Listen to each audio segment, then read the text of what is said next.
Hi, everybody. Thanks for being here. Can everyone see and hear me just fine? Yep. Hopefully you can. Just gonna give it a couple more minutes here. I gotta admit some folks from the waiting room.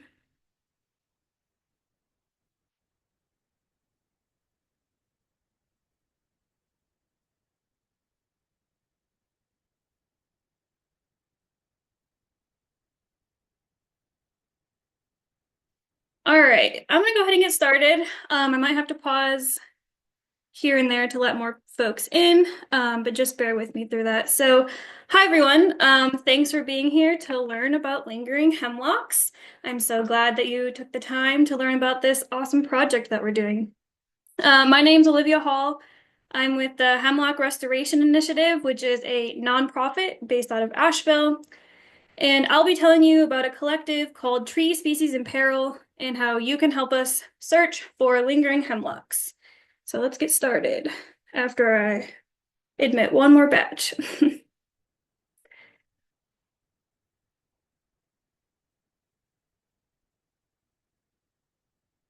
All right, so today I'm here to talk to you about something that we need your help with. So, y'all are in a position to help that not many others are. You have a base knowledge of tree species and ecological processes, and you know the land that you work on or manage.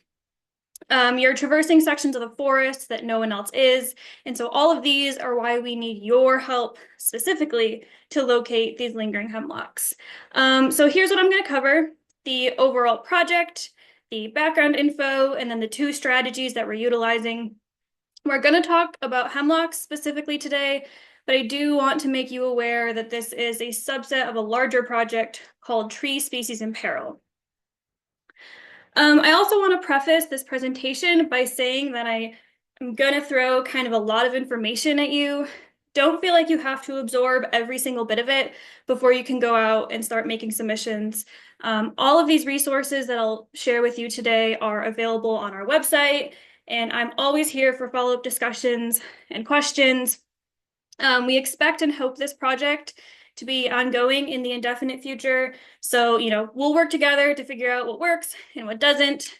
But by the end of this presentation, my hope is that you will at least feel comfortable explaining what a lingering hemlock is and feel confident enough to make a proper submission when you do find one.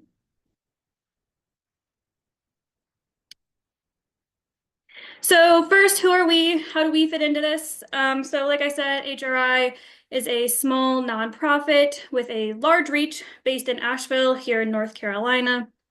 We work across many property boundaries to actively manage hemlocks, as well as educate landowners and other members of the public on how they can manage theirs. Um, a lot of the direct effort of HRI goes into chemical treatment of hemlocks. So we have a field crew who treats hemlocks on state forests, state parks, game lands, and national forests 40 hours a week, October through April. In addition to them, we have lots of volunteer days where folks from the partner organizations and or the public come out with us and treat hemlocks.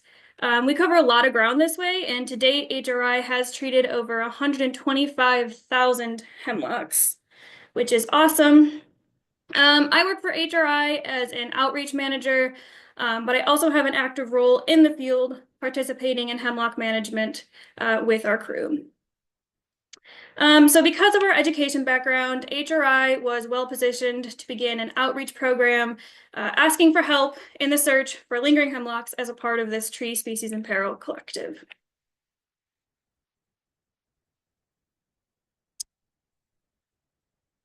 So there are a lot of ways that entomologists and plant pathologists are working to protect forests, and Tree Species in Peril aims to kind of find a longer term solution or fix. The project is a huge collaboration headed by the Nature Conservancy, and the basic idea is to protect eastern tree species that are threatened by pests and pathogens by finding wild trees out in the wild that show some signs of resistance, and then breeding those with each other to layer kind of those resistant qualities.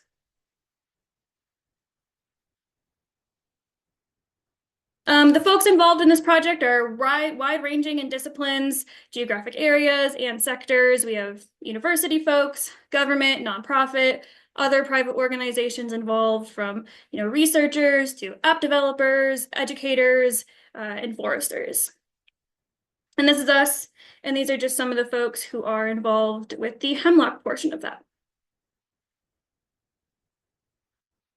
So these are the main species of trees that TSIP's research and outreach is centered around. So there's 3 species of ash, which is threatened by the emerald ash borer, the American beech, which is threatened by beech bark and beech leaf disease, and then, of course, eastern hemlock, which is threatened by the hemlock woolly adelgid and elongate hemlock scale.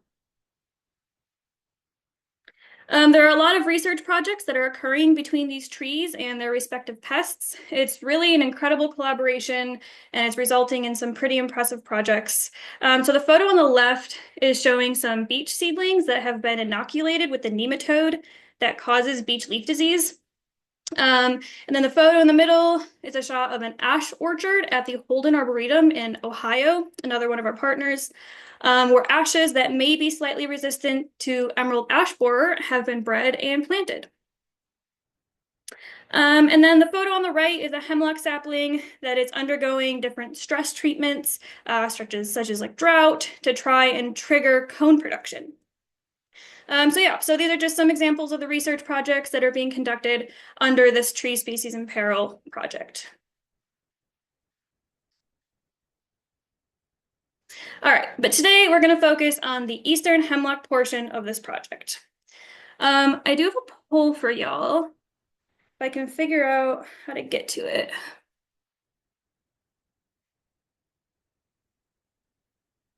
Okay.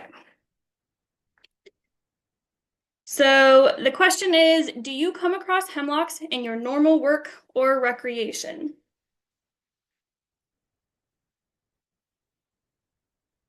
I'll give it like 45 seconds or so.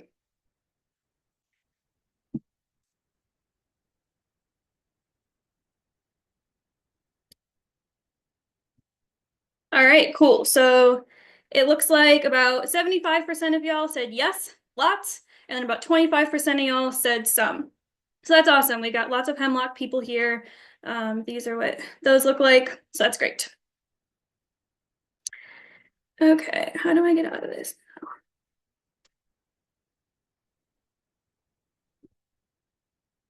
Okay. So why are we focusing on hemlocks? So hemlocks are unique among other trees, and they're a foundation species, meaning they create the ecosystem in which they reside through unique soil and water conditions that the forest and the rest of the habitat relies on. So one of the unique ecosystem services they provide is preventing soil erosion and acting as filters using their, dense and shallow root systems. This also helps them maintain really good water quality, and they support that water quality and habitat for many animals like birds and porcupines. They provide a lot of shading year-round with these dense branches that they have. It also, they can slow spring snowmelt in the north, and they help keep rivers cool in the summer. Unfortunately, the loss of hemlocks and their replacement with hardwoods and other species could shift the amount of solar radiation that streams receive, which would decrease habitat for species like brook trout, hellbenders, and all those awesome stream species that we love so much. So these are just some of the reasons that we're focusing on hemlocks.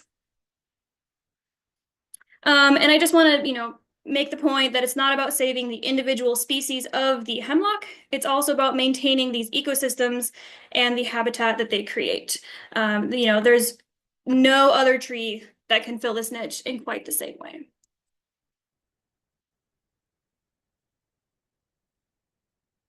So all of these qualities of hemlock are why the impacts of hemlock woolly adelgid, an invasive aphid-like insect that attacks hemlocks, have been so devastating. So for those of you who aren't familiar, I'm sure many of you are, but I'll just give a quick overview. HWA feeds on hemlocks with its straw-like mouthpart, creating wounds in the twig and eventually preventing the trees from producing any new growth, and they drop their needles. HWA can kill an individual hemlock in sometimes as little as 4 years as they, drop those needles one by one. Here's what HWA looks like at different stages of its life. So notice that it's not always these classic white puffballs. This will be important when you're making a TreeSnap submission that asks for HWA presence. Sometimes they're too small to even be seen by the naked eye. And if the hemlock doesn't appear to have the white puffballs, that doesn't necessarily mean the hemlock is HWA free. Here, let me turn my little laser pointer on. Here and here are some examples of that, and you can kind of see how small those settled nymphs are compared to the needle right there that they're settled on. So they can be really difficult to see. This little crawler is basically impossible to try to see without a hand lens.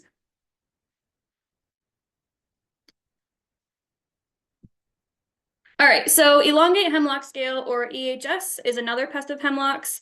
This also creates white patches on the needle during certain stages of its life, but it's on the underside of the needle rather than at the base of the needle where it's attached to the twig, like where HWA is. This insect is also invasive. It's not as deadly as HWA, especially in our area, but it can exacerbate the health decline of trees that are infested with adelgid as well. This is just to give you a sense of the type of damage that HWA can cause. I'm sure many of you are, again, familiar with this, but I just want to show it to make a point. Both of these photos show riparian habitats that would be that are devastated by the hemlock loss, right? So the right side shows a hillside that used to be all hemlock. And you can see the contrast here, where there are hemlocks existing here, but not here anymore. And you can imagine the ecosystem services that this stream is no longer receiving in this section. And then the left side shows a more landscape-wide idea of what hemlock loss looks like. And in this picture here, you can tell that the hemlock death was recent due to the fine branching that was left on the twigs, right? So all the little twigs are still there, meaning the needles have recently dropped.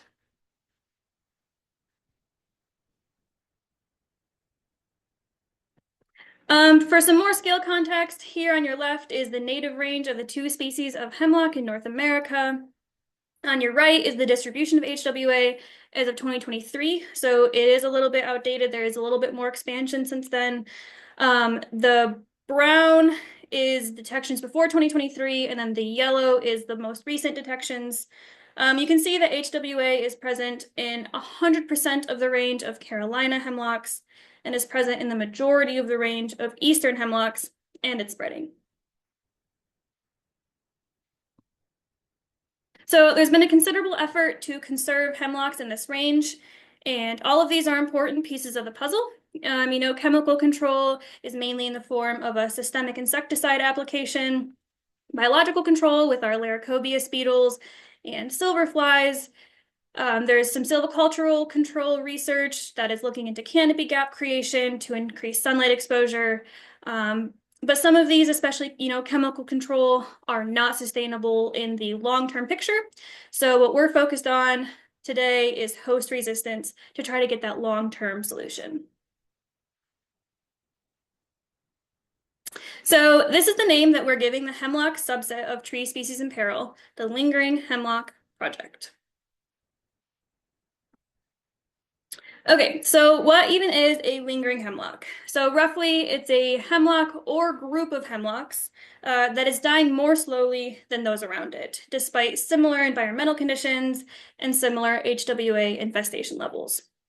So this project has determined that the threshold for calling a hemlock lingering is at least 80% mortality surroundings, meaning at least 80% of the hemlocks around the survivor or the group of survivors must be dead or dying. So unlike this illustration, remember, these are not necessarily going to present as one perfect, pristine hemlock. And more realistically, it'll look a lot more like this, with some hemlocks that are barely holding on, while the majority around them have died. The reason we're still interested in these hemlocks is because this hemlock might possess some resistance to HWA, and we hope to amplify those potential traces present in these trees through crossbreeding and other genetic processes. So this photo shows a real-world example of a tree that may possess some tolerance to HWA or some advantageous genetic signature. Again, this tree is sort of like the poster child for what we're looking for. It's not always this obvious. And then, as we'll get into in a little bit, there's a lot of nuances that go into what qualifies as a lingering hemlock, and there are some, questions around whether this one is even exactly what we're looking for. You can see it may have been disproportionately kind of affected by that direct sunlight. Again, we'll talk more on that later. So this is the process that would be taken in an ideal situation. But as I kind of walk through this, keep in mind that this is a pretty complicated process shown in a pretty simplified form. So yeah, the first step is to find these hemlocks that are faring better, which is what we're doing now. Then material from these hemlocks would be tested for this tolerance or resistance, both genetically or experimentally. This step would happen over several repetitions and over a really long period of time, like we're talking decades, due to hemlock's, long life cycle. Once that's reliably found, resistant or tolerant hemlocks would be bred and planted in what we call orchards. Seeds can now be collected from these orchards to then, ideally, finally restore our forests with hemlocks. Again, this is very, very long term. This last step will probably not be reached even in the next decade or two. But we're starting here at step 1, which lays the crucial groundwork for the rest of the steps. So let's zoom into the substeps of that previous step 1, because that's where we're at. So first, the qualifications for what a lingering hemlock actually is needed to be determined. So this was accomplished last year by a lingering hemlock working group, which was comprised of hemlock experts from around the region across different sectors, such as U.S. Forest Service, universities, national organizations, etc. So then some platform needed to exist to take all of these tree submissions, and this was also completed by a super talented group at the University of Tennessee, Knoxville, in the form of an app called TreeSnap, which we will talk about in a little bit. So now we're ready to start the search, and this is where we need your help. We cannot look through the entire eastern hemlock range alone for these trees, right? So once those submissions begin coming in, whole new kind of effort will begin. This is where our researchers will begin to sort through the submissions to find the most likely candidates, from which samples will then be collected and tested before we can then begin the next step of that larger process. So yeah, we are in the beginning stages and we are still kind of figuring out what works as we go, right? Okay, so not all areas with HWA have reached that 80% mortality threshold that's necessary for identifying lingering hemlocks, right? Higher mortality is more frequently observed in the southeastern US than the northeastern US due to kind of that northeastern climate keeping those HWA numbers at bay. So we've adapted our strategy for tracking lingering hemlocks to reflect these variations in mortality. So we've developed 2 different protocols to be used depending on this hemlock mortality. So in areas where the hemlock mortality is over 80%, the lingering hemlock protocol will be used. And then in areas where the hemlock mortality is below 80%, the hemlock health monitoring protocol will be used. Again, these are the protocols that we're asking for outside support in implementing. I got one more poll for you.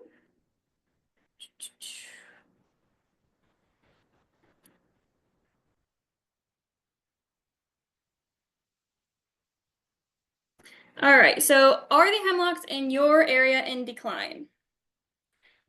Are you at that 80% mortality?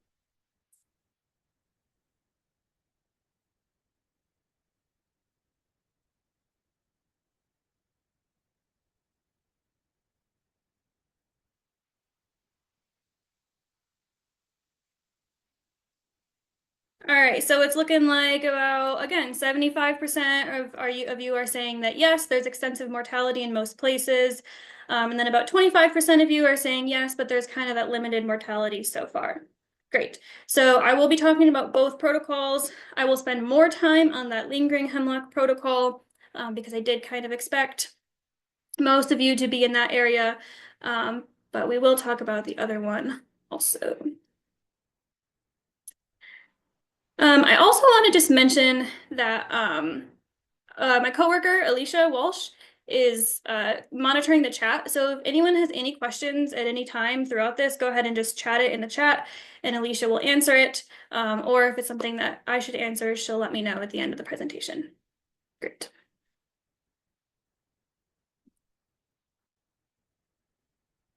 All right, so in areas that have more than 80% hemlock mortality, the protocol is fairly straightforward. So we want to look for and record lingering hemlocks. We will, like I said, expect to find more in the southeast, but this can really be anywhere where there's that significant hemlock mortality.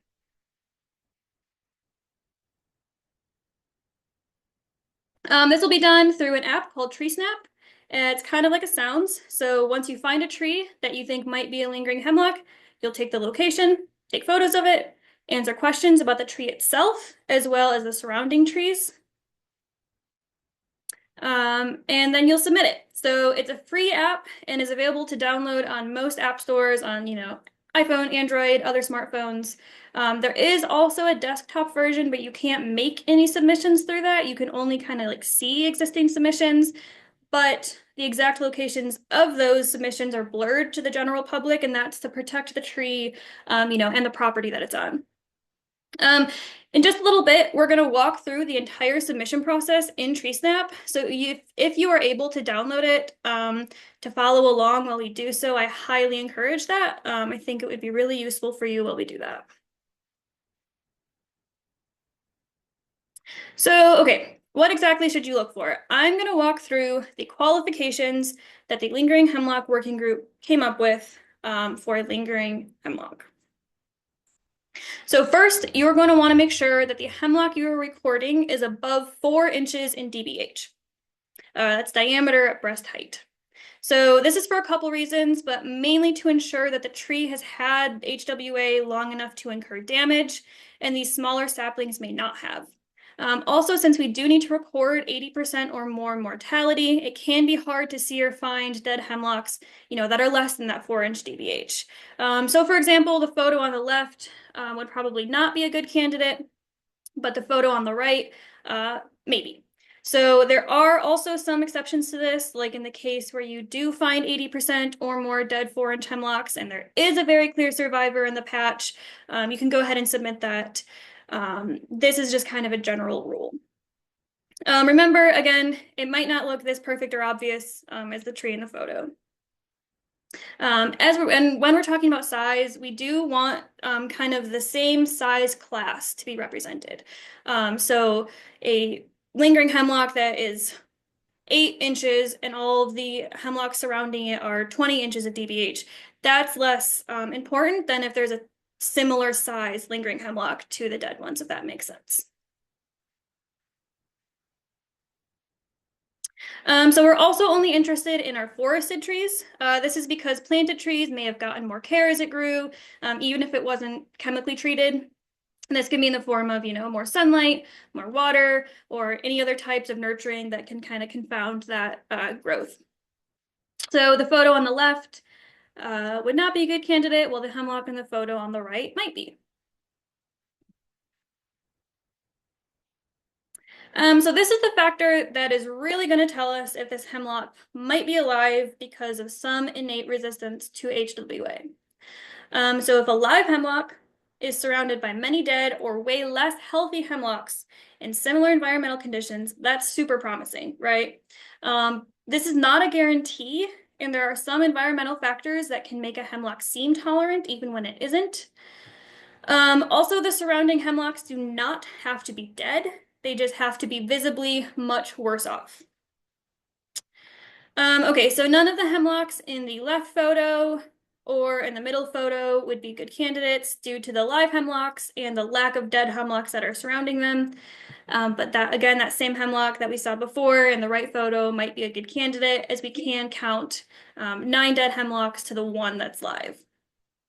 The extra point that I'll mention here is to look for downed trees too that are no longer standing and hard to see. You know, those do count towards that 80% mortality. If you know the history of that stand, that can especially be helpful. If you know there used to be hemlocks there and maybe they're not standing anymore, you can know that that's a good place to look. So it can be tricky to ID a dead hemlock amongst other dead trees at first, but kind of once it becomes second nature once you know what you're looking for, right? For example, some pines have branches that come out in like whorl or wagon wheel patterns, which I kind of tried to show here a little bit. While hemlock branches are sporadic and seemingly random coming off the trunk. And then hardwoods and also some pines will have their branches kind of clustered at the top, while a hemlock will retain its branches along the majority of its trunk. Another thing you can look for is the reishi mushroom. That's a really good sign that it's a hemlock if it's growing on a dead stump, and there's that reishi mushroom. I don't have a picture of that, but I encourage you to look it up. So obviously the longer a tree decays, the more difficult this can be, but just do your best. So this qualification is slightly repetitive, and it kind of goes along the lines as the previous one, but the lingering hemlock should be clearly healthier than the ones around it in the form of deeper, greener needles, thicker, fuller branches, and less sky visible when looking through its canopy. Here are some examples of hemlocks that would not be candidates because of their similar crown health. This qualification is kind of speaking more to the point that 80% mortality don't have to be fully dead, right? The hemlock here that you can barely see, let me get my laser pointer again, right there. In the left photo, that might be a candidate. But the hemlocks in the photo on the right, though they're all pretty unhealthy, those aren't good candidates because there are really no differences in their crown health. All right, so this one might seem obvious, but finally, we do not want to record any hemlocks that we know have been treated. So treatment markings can come in multiple forms, but in general, look for spray paint or some type of metal tag. If you're not sure if it was treated, go ahead and submit it anyways. You know, if it was treated once a really, really long time ago, the mark may have faded. And of course, there are some exceptions to this rule as well. So for example, if there's a hemlock that is surrounded by that 80 or 90% mortality, and it was at the time of treatment the only one alive, you know, so it was already kind of a lingering hemlock and then it was treated, that one is okay to submit. Just make sure you put those kind of notes in the comments so that we know what kind of factors are in play. So yeah, neither of these would be great candidates because you can see those treatment markings. All right, so let's run through these again just to summarize. So the hemlock must be at least 4 inches in diameter at breast height. It must be growing in a forested setting, so no landscape trees. More than 80% of the surrounding hemlocks should be dead or dying. And compared to the surrounding hemlocks, the lingering hemlock in question should have greener needles, fuller branches, and less crown transparency. Finally, the hemlock should not have been treated for HWA in the last 10 to 15 years to the best of your knowledge. I'm also just going to go ahead and say again, in general, if you think a hemlock should be submitted on TreeSnap, even though it doesn't necessarily match every single one of these qualifications, go ahead and submit it. Just put your extra information and your reasoning why in the comment section. We do want to see that still. Okay, so I mentioned that you'll want to keep favorable environmental conditions in mind, especially sunlight exposure. So research is showing that even when infested with HWA, hemlocks respond very well and can stay relatively healthy when exposed to sunlight. There are many circumstances in which a singular hemlock was exposed to sunlight, which caused its survival, while the hemlocks surrounding it died because they were still shaded. There is unfortunately no quantifiable threshold that we can offer you while determining this. But if you're not sure if sunlight is the main cause of its survival, there are questions that TreeSnap will ask you that will give the researchers some data about that, so they can try to tease that apart a little bit better. This would also be a great thing to add to the comments section. You know, if you say like, this looks like a lingering hemlock, but it might have a sunlight leg up. That's great to say and still submit. Just keep a lookout for it. In general, you know, the researchers would rather have to rule a submission out than not have had the chance to find a qualifying one in most cases. All right, so here are some examples of places where you might want to give an extra look to see if there is a live hemlock hiding amongst the dead. These would be prime locations for a lingering hemlock to be. In general, we're recommending folks look in areas that they might know of as a place, kind of with that mass mortality. You know, is there a stand of hemlocks on a land that you manage that is, as far as you know, dead?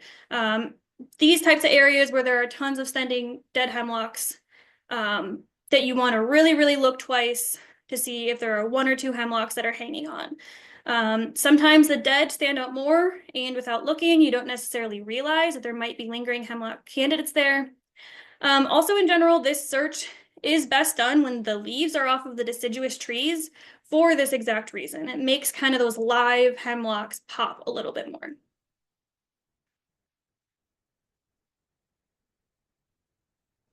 Okay, so you found a hemlock that matches all of these descriptions and qualifications.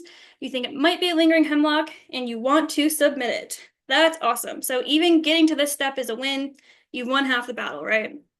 Okay, so you'll pull out your phone and open up TreeSnap. If you are in an area with no service when you're doing this, that's okay, because TreeSnap still saves your input without that service. You just have to go back through and click submit later. And it also even can send you like a notification that says, hey, you have a submission that you didn't submit. Do you want to submit this? And you can say yes. So if you want to follow along, now is the time to open it on your phone over at home. And I'll give you a minute to do that.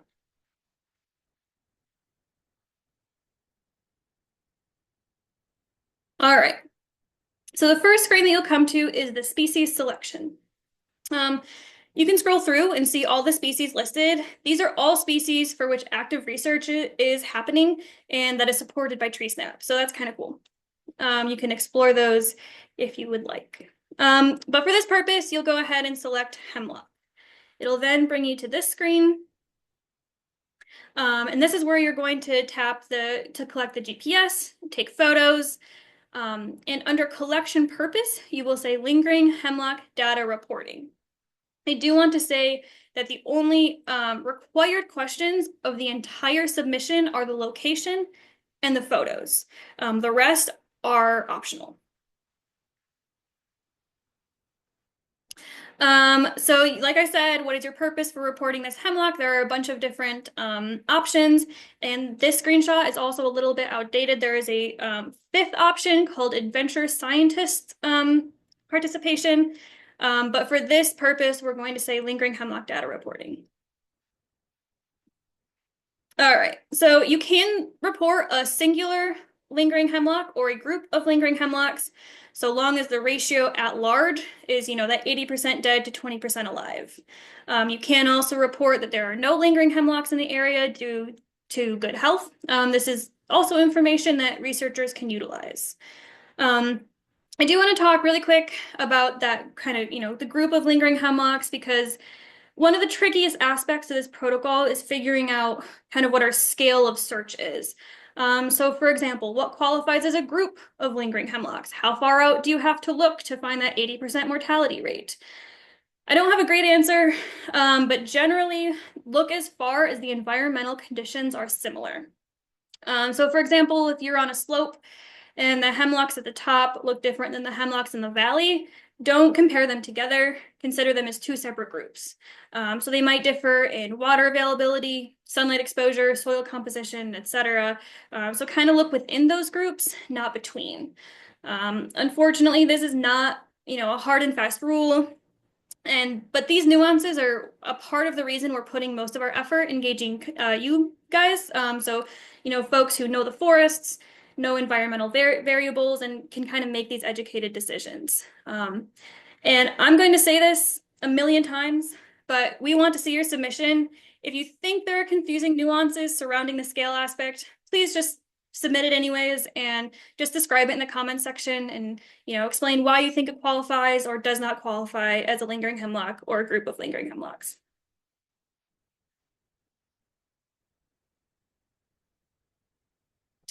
Okay, so you'll then see a bunch of questions pop up.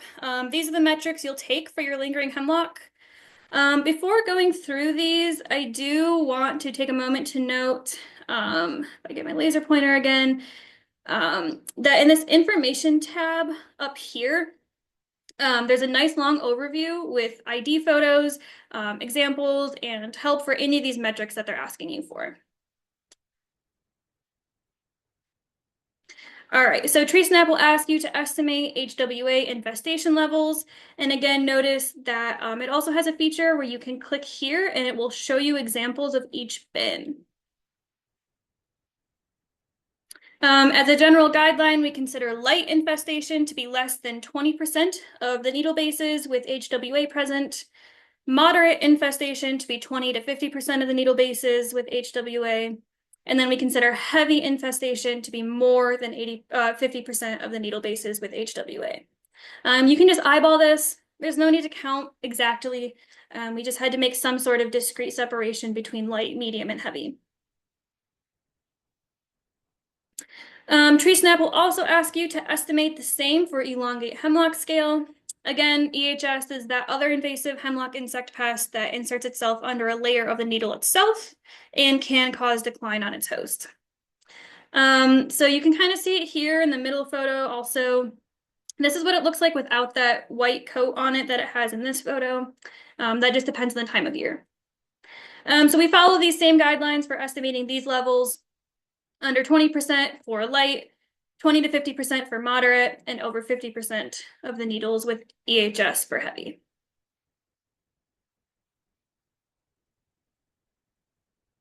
TreeSnap will also ask you to estimate the crown health level of your hemlock.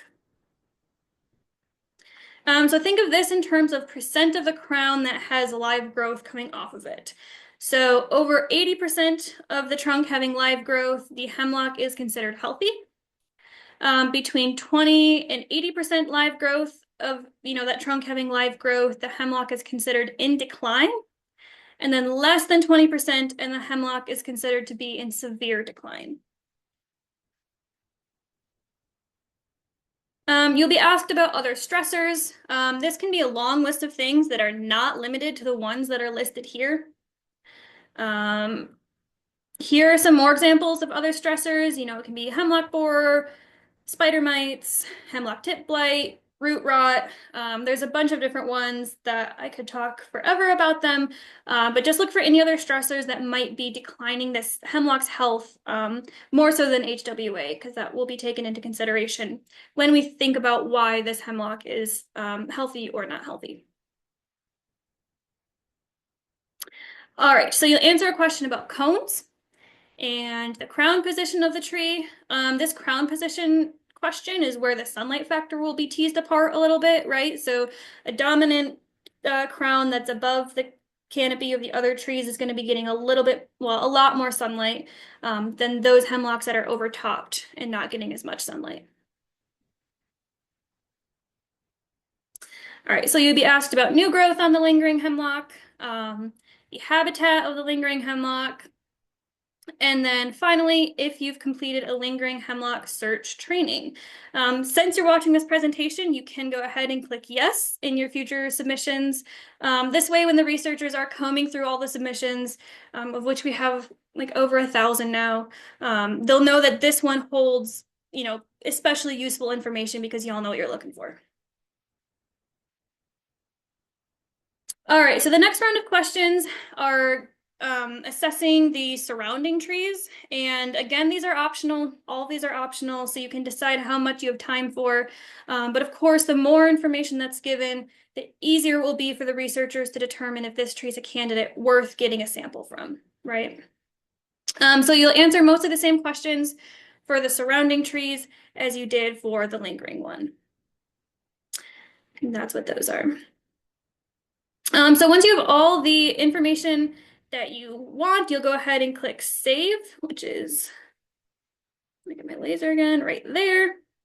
For those of you following along at home, you can either just exit the app now, or if you want to see what it looks like when you upload a submission, you can just go ahead and put like practice or something else in those lines in the comment section, or a submission can also be deleted afterwards.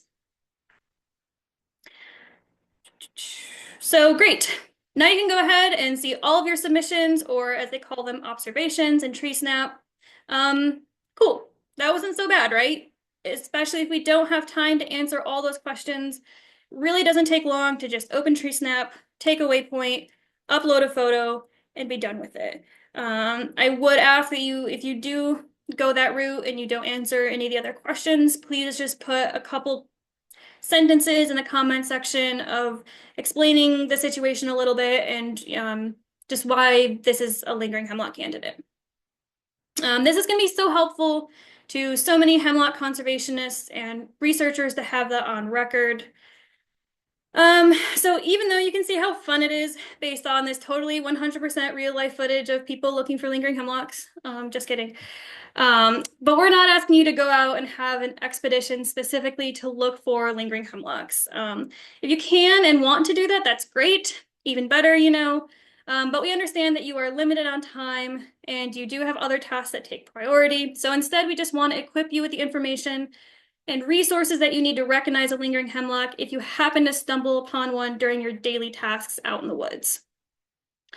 And even if you make, only one good quality submission in an entire year, that's fine. That's great, actually.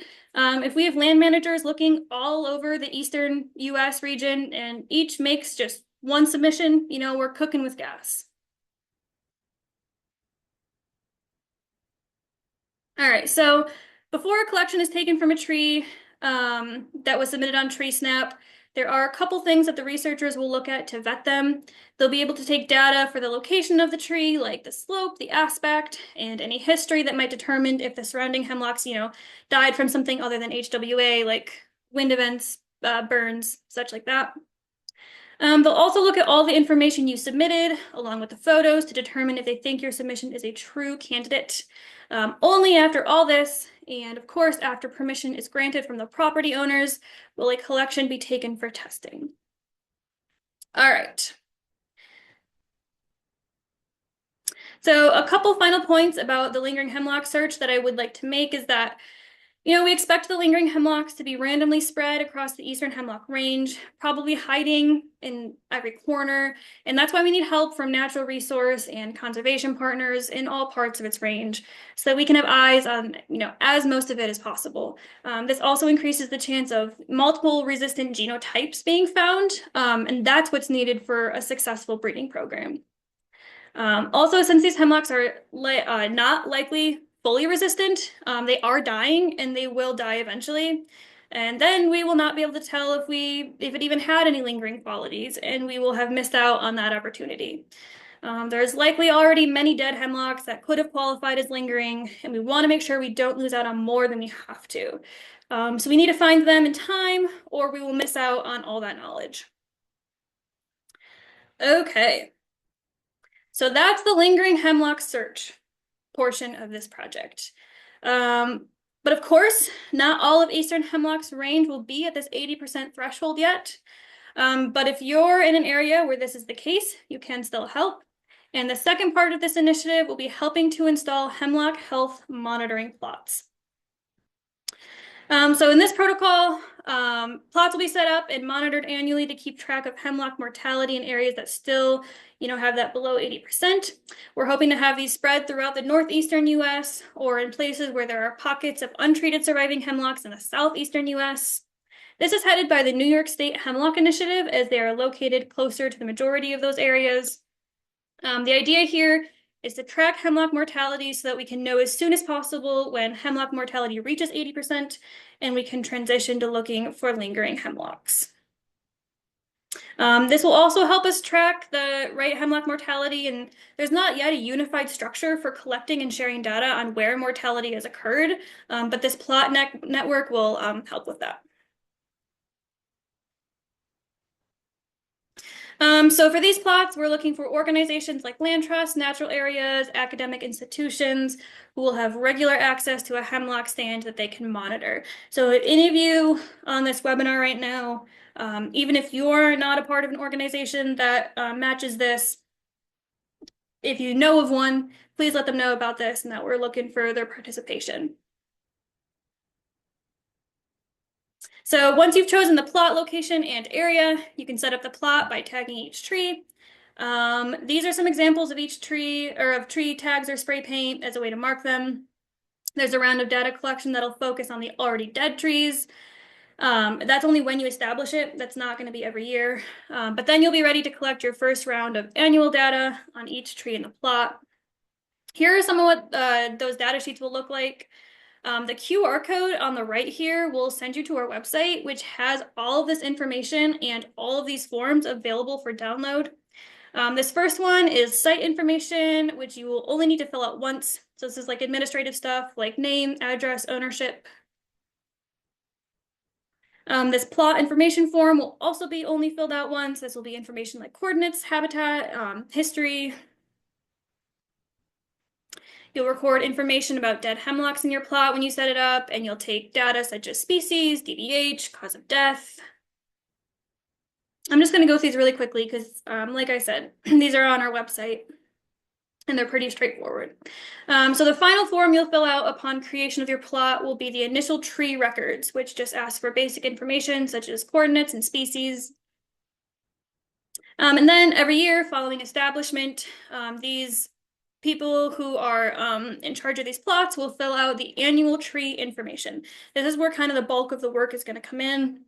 This asks for data similar to the questions you're asked in TreeSnap, like HWA infestation levels, treatment status, and crown health. These are the optional questions for your annual survey, questions like biological control presence, forest management, understory composition. And as with the optional TreeSnap questions, they are optional, but the more of these that you answer, the more useful it will be to our researchers.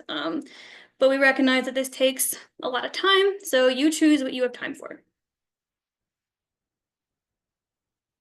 Here are some diagrams of what these plots might look like. And while the setup might differ, the plots will have the same elements, 20 to 40 hemlocks in a specific area. There's going to be hemlocks in the plot and then hemlocks excluded from the plot, a marked beginning if it's a transect, or a plot center if it's that fixed radius. This is certainly the more intensive protocol of the two, and I don't expect you to remember everything I just said. So we have step-by-step instructions that can be found at the website posted here. And if you want a more in-depth explanation, Grace Haynes of the New York State Hemlock Initiative will be offering trainings this spring and summer. You can email her here or sign up for updates at the same link. And I'll put these up again at the end of the presentation so you can have them. And we also will have training videos that will be coming out hopefully in a couple of months. So those will be available for the plot establishment as well.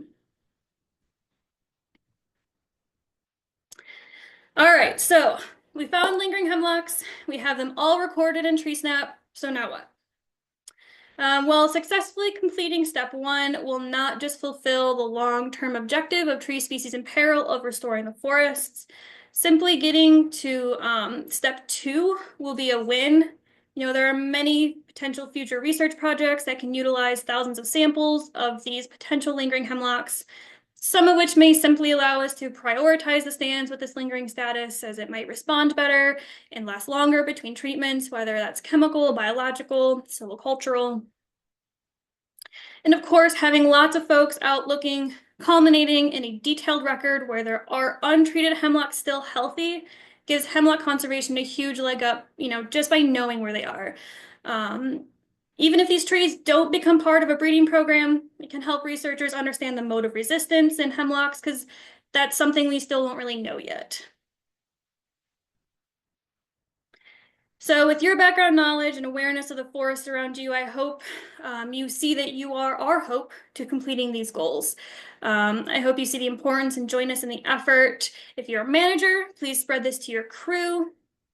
And if you take only one thing away from the entire webinar today, let it be that if you see something that stands out to you, make a submission. It doesn't have to, you don't have to take a lot of time. Just take the waypoint, snap a photo, put in that sentence or two in the comments explaining why it stood out to you, and then be on your way. I'd like to just take a moment to recognize all the folks who are working on the Lingering Hemlock project through Tree Species in Peril. Everyone has such an important role, and we could definitely not do this alone. So here are our emails again. Alicia, I'm going to have her put these emails as well as the website in the chat so that y'all can click on those. And I'm happy to take any questions.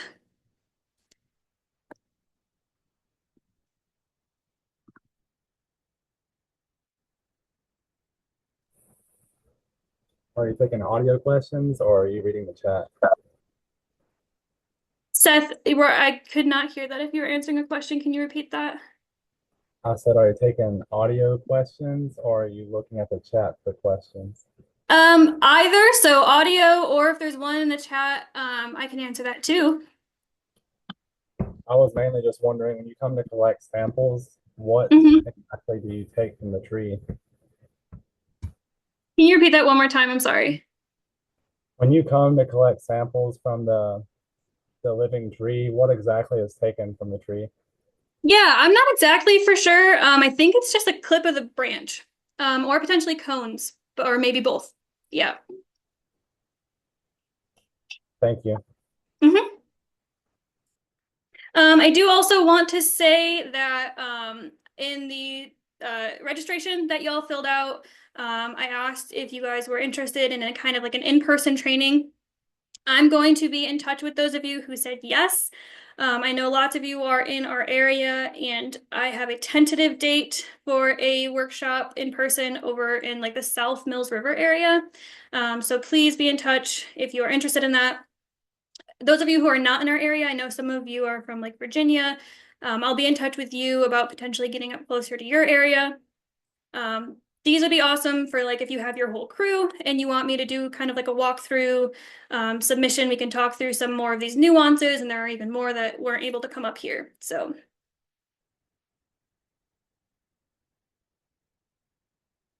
any other questions?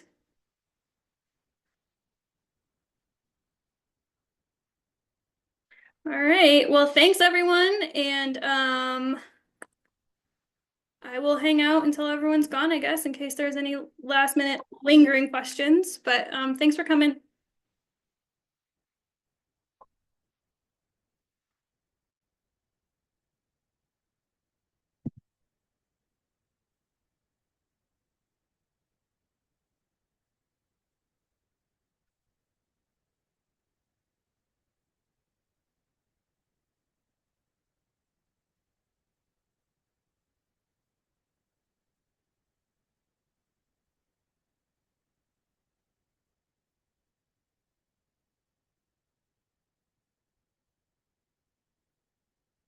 Thanks, everyone.